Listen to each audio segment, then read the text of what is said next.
Salut Donald, bonjour à tous.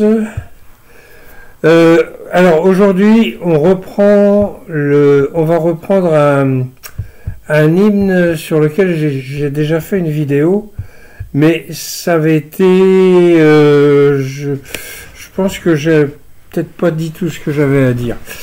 C'est le 848. Huitième mandala, 48e hymne, il est très connu. Donc le mandala 8 ne fait pas partie des family books. Les family books, vous savez, c'est les mandalas 2, 3, 4, 5, 6, 7.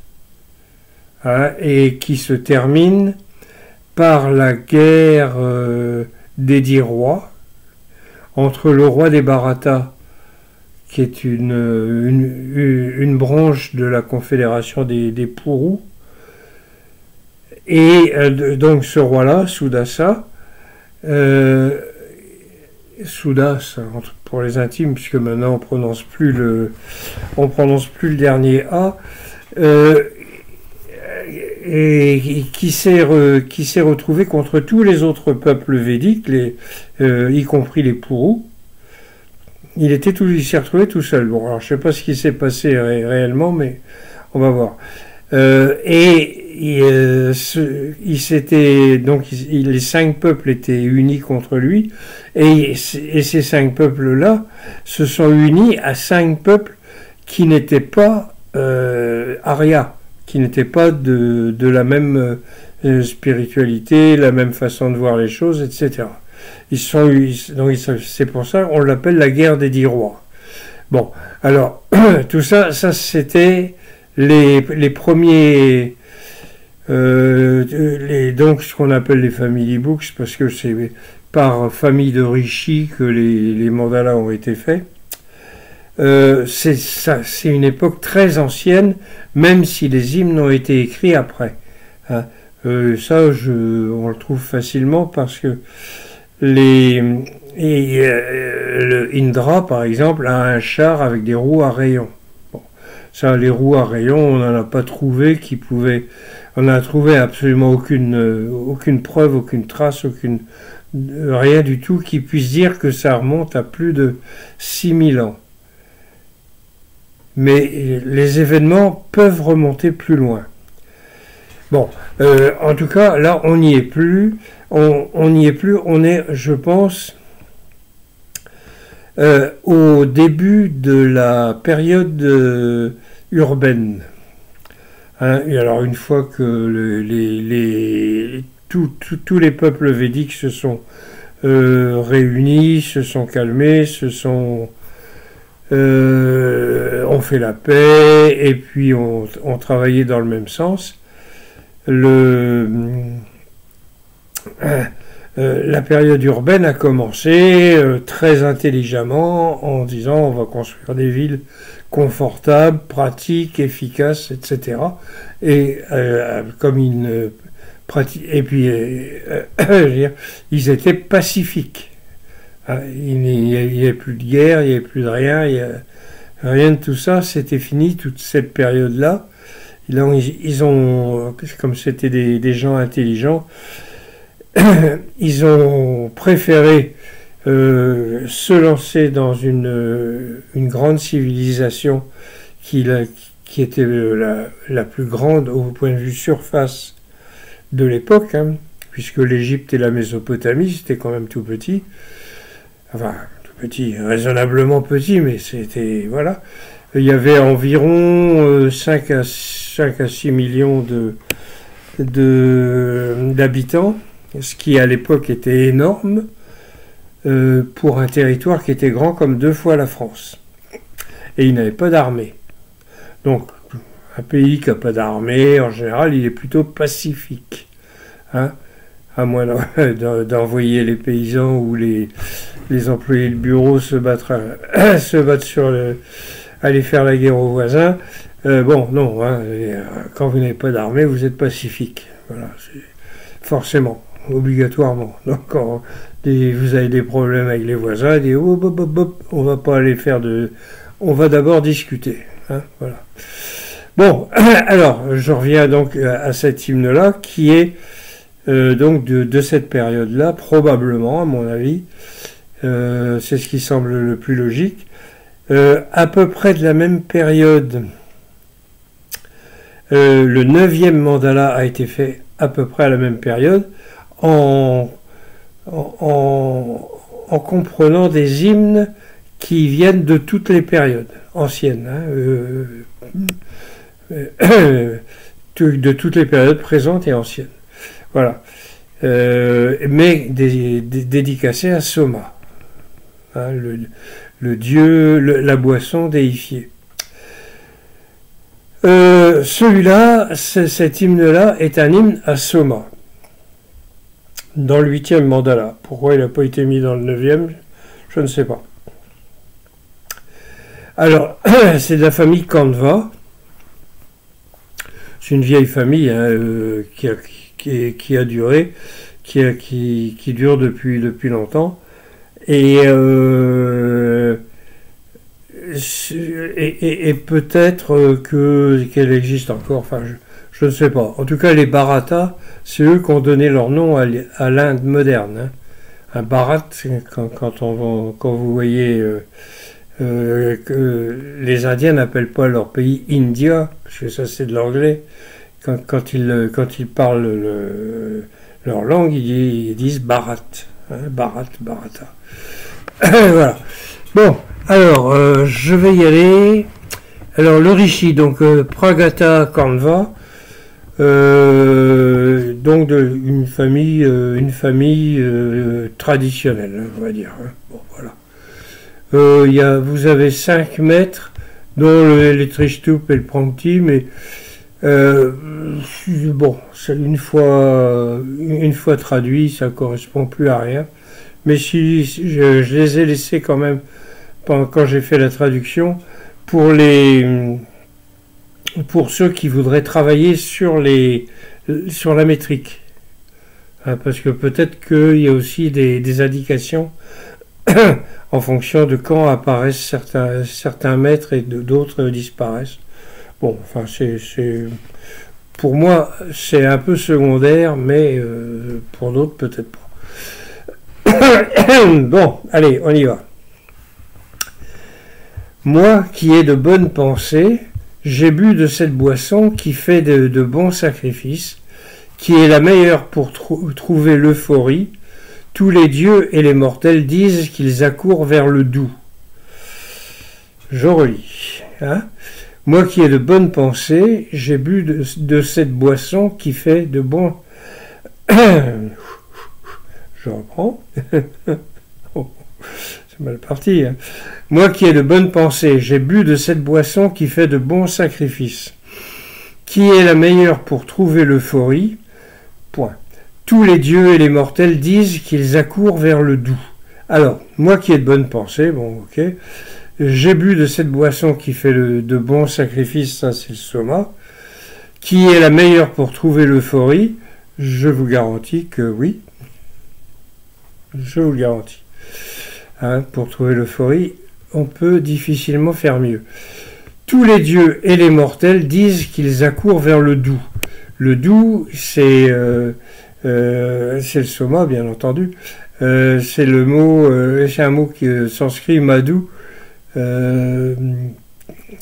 qui signifie doux et qui s'applique la plupart du temps au soma, parce que le jus obtenu en écrasant les champignons était mélangé à de l'eau et du lait. Bon, alors c'était doux à boire. Bon, d'accord. Bon, voilà, ça, c'était le premier shloka. Quand tu es entré en nous, tu es devenu l'infini, l'apaisement de la colère divine. Acceptant l'amitié d'Indra, ô hindou, tu la suis comme une jument obéissante pour la richesse qui fait croître. Alors, quand tu es entré en nous, tu es devenu l'infini, l'apaisement de la colère divine. Acceptant l'amitié d'Indra, ô hindou, tu la suis comme une jument obéissante pour la richesse qui fait croître. voilà, un shloka intéressant. Quand tu es entré en nous, bah, quand on t'a bu, bien sûr, tu es devenu l'infini. Alors, le soma devient l'infini, mais celui qui l'a bu aussi. Hein. Voilà. L'apaisement de la colère divine, ça c'est sûr. Acceptant l'amitié d'Indra au hindou. Alors, hindou, c'est l'autre nom, un autre nom du soma. Ça se traduit par goutte. Hein. Bon, alors, j'ai pas mis aux gouttes, parce que des gouttes, il y en a plusieurs quand même. Donc, voilà. Tu la suis comme une jument obéissante pour la richesse qui fait croître. Qui fait croître spirituellement, la richesse spirituelle, etc. Voilà. C'est toujours la même chose, hein, ça, de ce côté-là. Oui, alors j'en profite pour vous dire que la meilleure définition qui existe de l'effet ou de l'état de conscience dans lequel on se trouve après avoir bu le soma et qu'il a fait son effet, c'est les Indiens qui l'ont trouvé, c'est ces trois mots, Sat-Chit, Sat, Chit et Ananda. Sat, c'est le verbe être, Chit, c'est la conscience, Ananda, c'est l'euphorie, le bonheur, la félicité, c'est quelque chose qui marque. Hein. Bon, voilà, qui fait croître. Alors, nous avons bu le soma, nous sommes devenus immortels. Nous sommes dans la lumière, nous avons trouvé les dieux. Que peut nous faire maintenant l'envieux? Que peut nous faire la haine du mortel, ô immortel? Je vais le relire parce que c'est l'un des vers les plus connus, surtout parmi les gens qui ont à peu près mon âge et qui sont occidentaux. Nous avons bu le soma, nous sommes devenus immortels. Nous sommes entrés dans la lumière, nous avons trouvé les dieux. Que peut nous faire maintenant l'envieux? Que peut nous faire la haine du mortel, ô immortel? Bon, nous avons bu le soma. Ouais, nous sommes devenus immortels. Oui. Bah, pas physiquement, bien entendu. Hein. Nous sommes entrés dans la lumière. Nous avons trouvé les dieux. Que peut nous faire maintenant l'envieux? Que peut nous faire la haine du mortel, ô immortel? Bon, alors, que peut nous faire la haine du mortel? On s'en fout. Que peut nous faire maintenant l'envieux? On s'en fout. Complètement. Alors là, c'est le dernier. Vraiment, c'est même pas un souci. Tout le monde s'en fout. Alors, là, on revient là-dessus. Nous sommes devenus immortels. Bon, alors, c'est pas de l'immortalité physique, bien entendu. Si on est un peu tracassé par cette question-là, on a la réponse. Moi, quand j'ai pratiqué, je me pensais pas à ça. Donc, j'ai pas eu vraiment de réponse à part celle-là, qui est que ça n'a pas d'importance d'être vivant ou d'être mort. Voilà. Hein, que tout ça, c'est des détails sans aucun intérêt. Bon, voilà.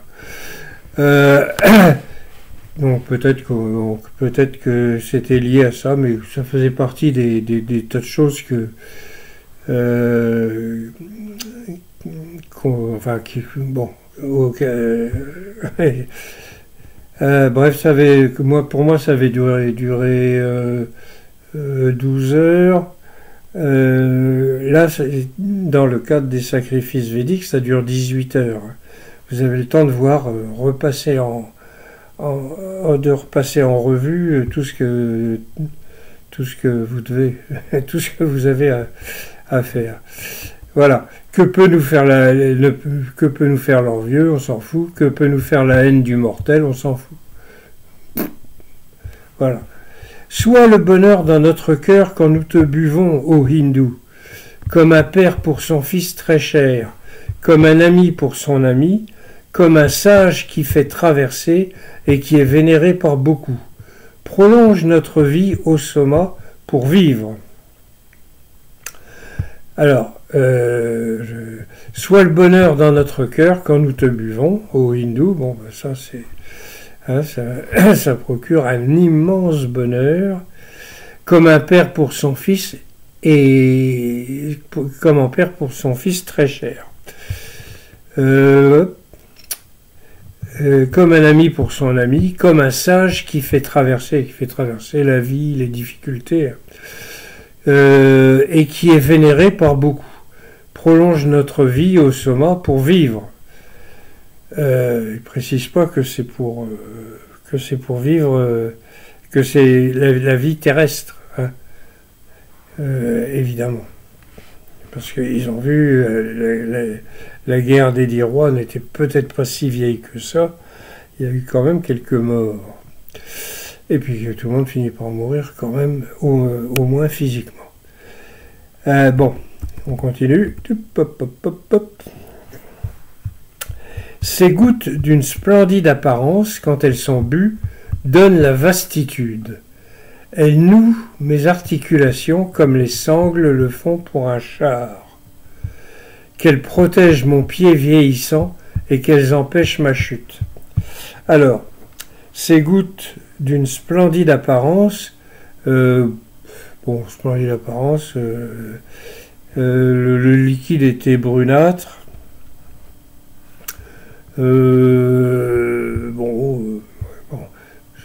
Quand elles sont bues, donne la vastitude. La vastitude, je l'ai traduit avec ce mot-là qui n'existe même peut-être pas en français, j'en sais rien. Parce que c'était un mot qui veut dire grand, vaste,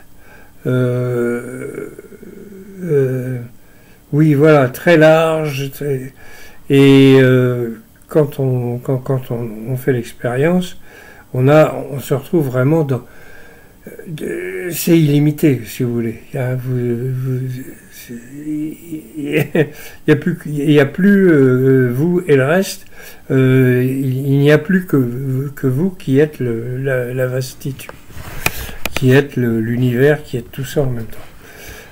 Bon, donc, alors comme je vous dis toujours, hein, je reste le plus près possible du texte original, quitte à ce que quelquefois ce soit un petit peu que ce soit un peu moins beau que la traduction de l'anglois, par exemple, ou d'autres. Enfin, d'autres traductions, même partielles. Elle noue mes articulations comme les sangles le font pour un char. Alors, les articulations, je vais voir ce que j'ai mis, mais allusion aux difficultés de se déplacer facilement sur un terrain difficile quand le soma fait son effet. Oui, effectivement. Donc, elle noue mes articulations comme les sangles. Bon, peut-être que c'est ce qui fait référence à ça. Quand vous n'êtes plus dans votre corps et que vous devez vous déplacer et que le terrain n'est pas bien plat et tout ça, vous pouvez avoir quelques difficultés parce que vous avez autre chose à faire que de vous occuper des pieds du corps qui marchent alors que vous êtes partout. Donc, ça peut être ça, comme ça peut ne pas être autre chose. Par contre, une indication, les sangles, les chars, ils n'utilisaient pas de pointe, hein, ils utilisaient des sangles pour bien tenir le char. Qu'elles protègent mon pied vieillissant et qu'elles empêchent ma chute. Bah oui. Voilà. Faites que je sois illuminé comme un feu animé, que mon apparence soit lumineuse. Rendez-nous plus glorieux, car dans l'ivresse qui va vers toi, ô soma, je pense être un homme riche, car je vais vers la grandeur. Fais que je sois illuminé comme un feu animé, que mon apparence soit lumineuse. Rendez-nous plus glorieux, car dans l'ivresse qui va vers toi, ô soma, je pense être un homme riche, car je vais vers la grandeur. Rends-nous plus glorieux. Alors, attendez, fais que je sois illuminé comme un feu. Bon, bah, le Agni étant Agni étant le représentant la lumière, l'illumination, etc. Voilà, c'est tout simple. Que mon apparence soit lumineuse, donc qu'on rayonne, hein, fait que je rayonne de bonheur etc. Rends-nous plus glorieux. Glorieux, alors glorieux évidemment c'est pas dans le sens de la gloire égotiste, etc. C'est la gloire à prendre dans le sens spirituel du terme. Car dans l'ivresse qui va vers toi, ô Soma, je pense être un homme riche. Alors pas riche en pognon, hein, mais ou en vaches ou en chevaux, mais riche spirituellement, car je vais vers la grandeur, et la grandeur c'est le Brahman, c'est Satchitananda, c'est tout ça. Avec un esprit vigoureux, nous buvons ce jus comme des richesses ancestrales. Ô Soma, ô roi, prolonge nos vies comme le soleil prolonge les aubes par les jours. Ô Soma, alors, ah ouais, alors, avec un esprit vigoureux, donc un esprit vigoureux, nous buvons ce jus. Alors oui, c'est très important ça, parce que le résultat de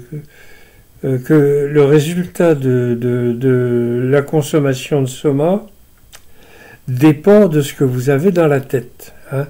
Un imbécile complet qui comprend rien et qui va boire du soma, il n'aura pas l'illumination. Hein. Il va lui arriver des trucs, mais il aura peut-être des hallucinations, il va passer toute la nuit toute la durée du truc à être dans un état catastrophique. Mais tout dépend de ce que vous avez dans la tête. C'est pas le soma qui vous donne l'illumination, il vous permet de l'obtenir. Si votre esprit est prêt. Si votre esprit n'est pas prêt, c'est pas la peine. Hein, vous perdez votre temps. Autant aller boire un coup et puis aller boire 3 bières et puis voilà. Alors, où en étais-je, moi? Pour mon nous de la... Voilà. Ah bah, je ne sais même plus où j'en étais rendu. Je vais vers la grandeur. Avec un esprit vigoureux, voilà, nous buvons ce jus comme des richesses ancestrales, richesses spirituelles, bien entendu. Ô Soma, ô roi, prolonge nos vies comme le soleil prolonge les aubes par les jours. Bon, ben, prolonge notre vie. Alors, c'est vrai que ça peut être interprété des deux façons. Fais-nous vivre longtemps. Pourquoi pas? Pourquoi pas? On n'est pas pressé. Hein. Surtout quand on commence à approcher les 80. Comme le soleil prolonge... Comme le soleil prolonge les aubes par les jours. Ça peut, pour moi, c'est évidemment beaucoup. C'est la vie après la mort. Mais bon, on peut l'interpréter les deux façons. Ô roi Soma, montre-nous de la compassion, donne-nous le bonheur. Nous sommes sous tes lois, comprends-le. L'esprit et l'efficacité viennent à nous. Ne laisse pas aller le noble selon ses anciens désirs, ô hindou. Ouh là là. Ah oui. Alors, ô roi Soma, montre-nous de la compassion, ça, c'est la routine, si vous voulez. Donne-nous le bonheur. Bon, bah, le bonheur, c'est l'illumination, c'est l'extase, c'est le Satchitananda, c'est voilà. Nous sommes sous tes lois, donc c'est le Soma qui commande, hein, parce que là, de toute façon, On ne peut pas faire autrement. L'esprit et l'efficacité viennent à nous par l'illumination. Ne laisse pas aller le noble, donc l'aria. Hein, quand je mets noble, c'est que j'ai traduit aria par le sens qu'il a, c'est-à-dire noble, dans le sens noble du terme, c'est-à-dire pas dans le sens aristocratique. Hein, quand on dit quand on dit par exemple qu'on va manger de la viande, il dit que c'est un morceau noble, bon, c'est le meilleur, quoi. Mais c'est pas, ça veut pas dire qu'on mange un aristocrate. Voilà. Donc c'est dans ce sens-là. Hein. Le noble dans le sens noble du terme. Selon ses anciens désirs, ô hindou, bon ben voilà, on le rappelle hindou là aussi, tu es le protecteur de nos corps, ô Soma, tu t'es installé dans chaque membre, voyant les hommes. Quand nous enfreignons tes lois, montre-nous de la compassion comme le meilleur de nos amis, ô Dieu. Car tu es le protecteur de nos corps, bon, ô Soma, de nos corps, et oui, bon. Oui, alors oui, on peut dire qu'il est protecteur de leur corps puisqu'il les rend pacifiques. Hein, le soma a cette le soma et puis tout ce qui est à base de tryptamine, comme quel que soit le produit, hein, que ce soit l'iboga africain, l'ayahuasca, le LSD, ou tous ces trucs-là, ça vous donne, ça vous rend pacifique. Et donc, vous n'avez pas de bagarre, pas de combat, pas de guerre et tout ça. Ô Soma, tu t'es installé dans chaque membre, en voyant les hommes. Ouais, tu t'es installé partout, donc ouais, bon, là, je vois pas trop le truc. Quand nous enfreignons tes lois, montre-nous de la compassion comme le meilleur de nos amis, ô Dieu. Ouais, bon, enfin, là, je pense que c'est à prendre au premier degré, là, cette phrase-là. Voilà. Puis-je m'unir à cet ami, alors c'est Soma, l'ami, là, à la douce nature. Alors, je reprends. Puis-je m'unir à cet ami, à la douce nature, ô toi qui a des chevaux bais, toi qui n'injuries pas quand tu as été bu, ce Soma a été placé en nous. Pour lui, je vais à Indra pour regarder la vie avec joie. Puis-je m'unir à cet ami, au Soma, donc l'union, hein, et c'est le mot, le yuj, la racine c'est yuj, c'est qui a donné yoga. Puis-je m'unir à cet ami, donc c'est s'unir, mais au sens fusion, hein, à la douce nature. Toi qui as des chevaux bais, bon, bah, ça y est, les chevaux bais, c'est plutôt pour Indra en général, mais là c'est pour Soma, et ça représente, donc les chevaux, c'est la force, l'énergie, la puissance, etc., spirituelle bien entendu, mais aussi matériel. Alors, toi qui as les chevaux, qui ne m'injurie pas quand tu as été bu, contrairement à l'alcool, où en général, quand on a bu, c'est pas du tout comme ça que ça se passe. Hein. Je connais la question, j'ai tenu un bistrot, et moi-même, j'ai pas mal bu. Ce Soma a été placé en nous. Pour lui, je vais à Indra pour regarder la vie avec joie. Hein, voilà. Que dire de plus? Hop.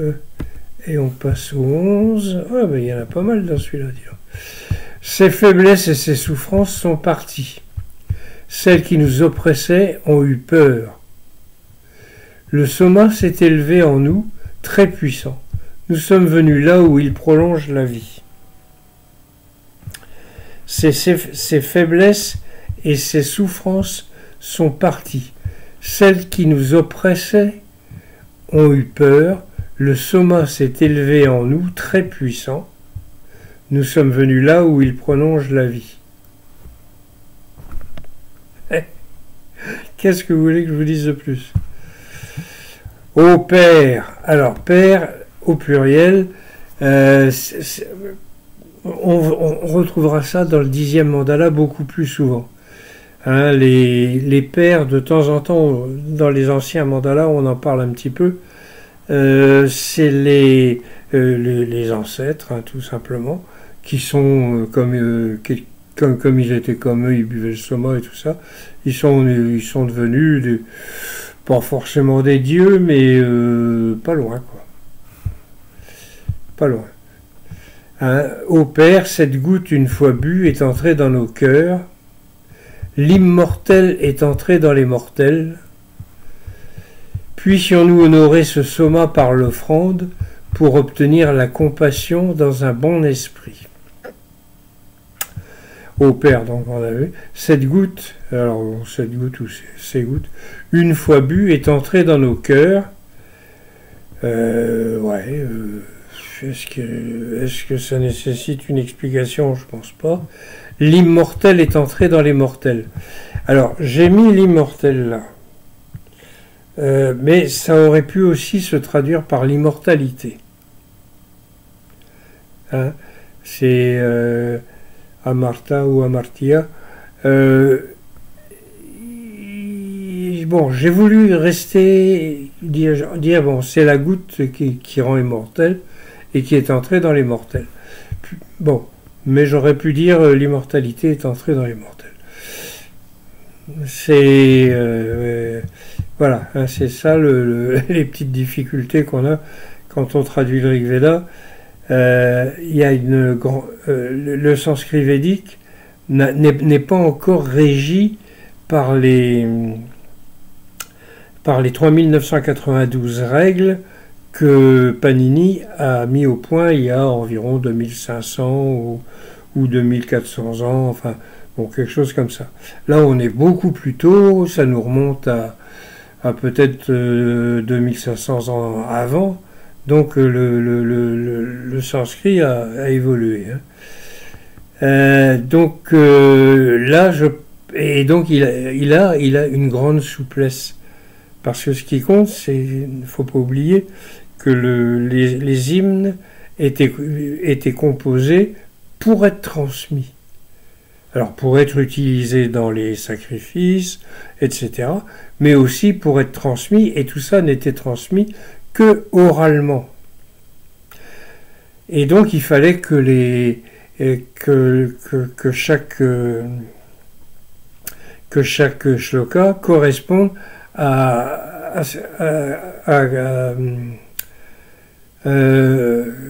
aux trois conditions qu'on retrouve pour faire un bon mantra, si vous voulez, un truc facile à se remémorer, si j'ose dire. Donc des paroles qui signifient quelque chose. Les trois conditions sont aussi importantes les unes que les autres. Un son particulier qui est calculé et qui est recherché par le rishi, et la métrique, bien entendu, puisqu'il faut que les mots aient un certain nombre de syllabes. Donc c'est pas toujours très simple. Voilà. Alors, on passe au 13e. Toi, Soma, qui existe réellement, avec les pères, tu as étendu le ciel et la terre. Puissions-nous t'honorer par une offrande, ô hindou? Puissions-nous être les maîtres des richesses? Alors, toi, Soma, qui existe réellement, oui, ça, il n'y a pas de problème, avec les pères, tu as étendu le ciel et la terre. Donc, c'est ce que je vous disais, quand vous avez cette expérience-là, vous n'êtes plus limité dans votre corps, hein, vous êtes l'univers, tout en étant bien conscient que c'est vous qui êtes là, etc. Il n'y a pas de perte de conscience, il n'y a rien du tout. Donc,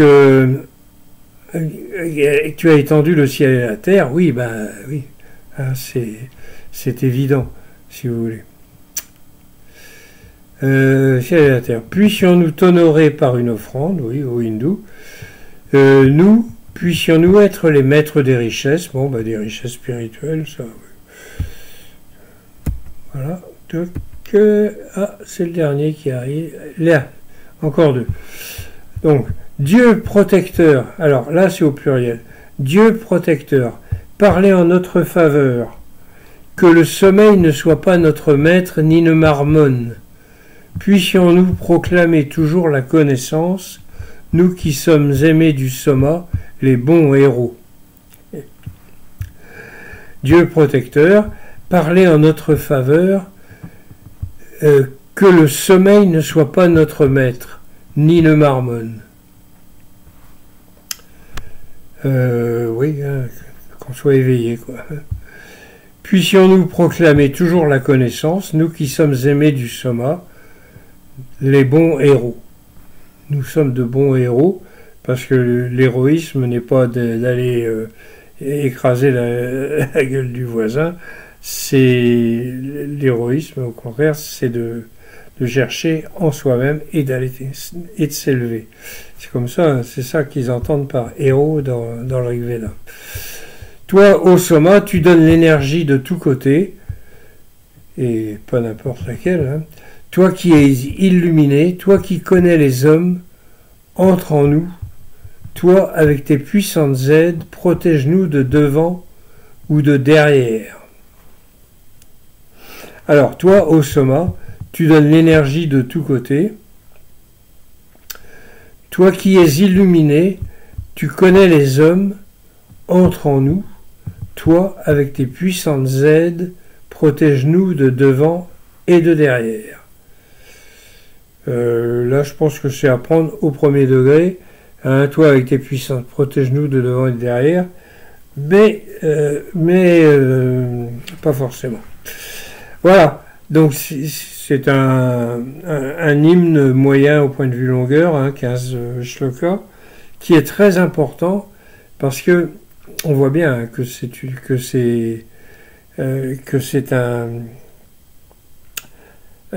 un hymne qui a été fait donc durant la période où le soma continuait à fonctionner, parce qu'après ça va quelques siècles après, dans les 7-8 siècles après, il va y avoir une pénurie de soma et ce sera fini. Donc ils mettront d'autres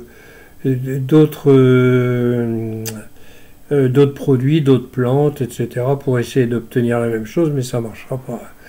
Ils vont et après ils mettront d'ailleurs n'importe quelle plante qui a à peu près une couleur qui pourrait correspondre, et puis voilà, ça s'arrêtait là. Et d'ailleurs après même, je crois qu'ils arrêteront de boire le soma parce que ça fait, ils n'ont plus la vraie plante, que voulez-vous, ça sert plus à rien. Bon, voilà, donc je suis bien content de l'avoir revu avec vous. C'est un hymne très important.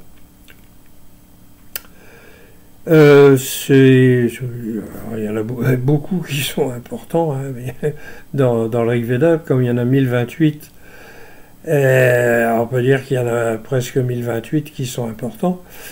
Mais celui-là, il est clair. Voilà. Il est clair, on sent qu'on arrive là en période où les conflits qu'il y a eu dans le temps, dû d'ailleurs probablement à des catastrophes climatiques ou volcaniques, choses comme ça. Tout ça, c'est vieux, et ils ont construit des villes, et puis ça fonctionne bien, la société fonctionne bien, les récoltes sont bonnes, ils ne gaspillent pas tout leur fric à aller se faire la guerre et à s'acheter des armes et, et autres choses dans ce genre. Voilà, je trouve qu'il décrit bien l'état d'esprit de cette période-là. On est en pleine période urbaine. Je dirais peut-être pas la période mature, peut-être que c'était un peu avant, je ne sais pas, je peux pas dire exactement. Mais voilà, hein, c'est bon. Ensuite arrive le 9e mandala qui lui clôturait le Rig Veda de l'époque. Donc toute la période urbaine, il n'y avait que 9 mandalas. Ça se terminait par un mandala qui était entièrement consacré au Soma. Le dieu Soma, etc. Donc, voilà, c'était très très très important. Et alors, le 10e mandala a été ajouté après, hein, après la pénurie, et quand la Drishabhati avait déjà été asséchée, puisque la Yamuna avait été détournée avec un tremblement de terre. Voilà, donc on est autour de... Là, ça doit se passer il y a environ 5000 ans, quoi. 5500 ans. Hop, alors, je vais vous montrer ça. Voilà. Je ne sais pas si vous voyez. Ouais. Bon. La civilisation des 7 rivières, donc c'est la civilisation du Rig Veda. Mais que j'ai résumé dans un petit bouquin. Il n'y a pas grand chose. Hein. Enfin, il n'y a pas grand chose. Il y a pas mal de choses, mais oui, il y a tout le côté matériel. Voilà, j'ai présenté les choses comme ça.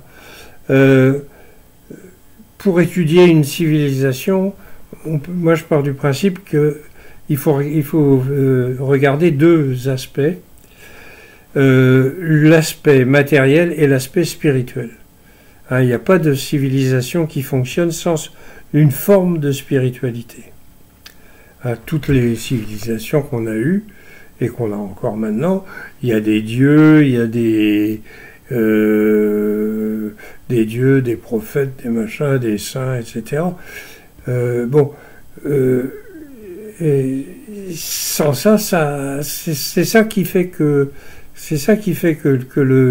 les gens se reconnaissent et se sentent appartenir au même truc.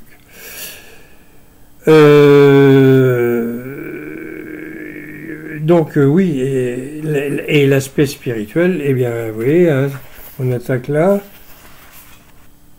à la spiritualité, le sacrifice. Tout ça, j'ai fait une table des matières. Vous voyez la table des matières ici. Hop, et il y en a 2 pages et demie. Hein, vous avez les rishis, la réincarnation, le Rig Veda, où et quand, la géographie, les dates, la fin, Vritra, Shushna, Shambhara, les Dasyu, la guerre des 10 rois, etc., etc., etc. Ça continue le fonctionnement de la société, la place de la femme, les mœurs, les funérailles, la sexualité, l'alcool, la viande, les eunuques. Ouais, il y avait les eunuques qui étaient mariés. Allez comprendre quelque chose. La richesse matérielle, les sadhus, la sécheresse, le 10e mandala. Enfin bref, voilà, il y a de quoi faire. Ça, vous le trouvez partout. Il n'y a pas de problème. Et sinon, allez sur mon site rigveda.blog et vous allez trouver tout un tas de choses. Il y a des centaines d'articles, il y a des... je ne sais même pas combien j'en ai d'ailleurs. des tableaux pour pouvoir décrypter les métaphores, etc.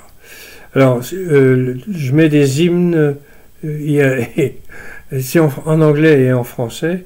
J'ai une rubrique qui s'appelle l'hymne du jour, et je regarde. Normalement, je le change tous les jours, mais comme je m'aperçois qu'il n'y a pas grand monde qui va voir, je change que quand quelqu'un est allé voir. Donc ça peut être l'hymne de la semaine ou l'hymne du mois. Bon, ça n'a pas d'importance. Ça n'a pas d'importance. Bon, donc rigveda.blog, et tout le monde est content. Voilà. Et vous allez y trouver aussi, dans l'interprétation du Rig Veda, votre propre interprétation pour d'autres choses. Hein, bon, ça, je vous parle de la vie, de cette société, etc., vu comme ça, vu de l'extérieur. Mais vous avez aussi peut-être des interprétations intérieures, hein, en fonction de votre vie, de votre vécu, de ce que de tout ce qui vous est arrivé. Ce serait assez logique, hein, puisque c'est comme ça que moi je le fais en tout cas. Voilà. Donc je vous souhaite à tous des bonnes fêtes et tout, que l'année 2025 soit moins mauvaise que l'année 2024. On verra. On verra. L'être humain est capable de tout, de toutes les bêtises. Alors que ce serait tellement plus simple. Mais non, voilà. Vous avez des gens qui veulent absolument tout gâcher pour le plaisir, pour se faire valoir, parce qu'ils ont un ego terrible. C'est ça qui nous tue, c'est l'ego qui tue et qui bousille la société et qui... Bon, allez, j'arrête.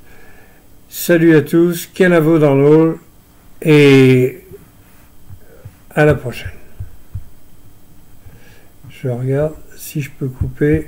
Oh, chouette, c'est enregistré. Allez, salut à tous.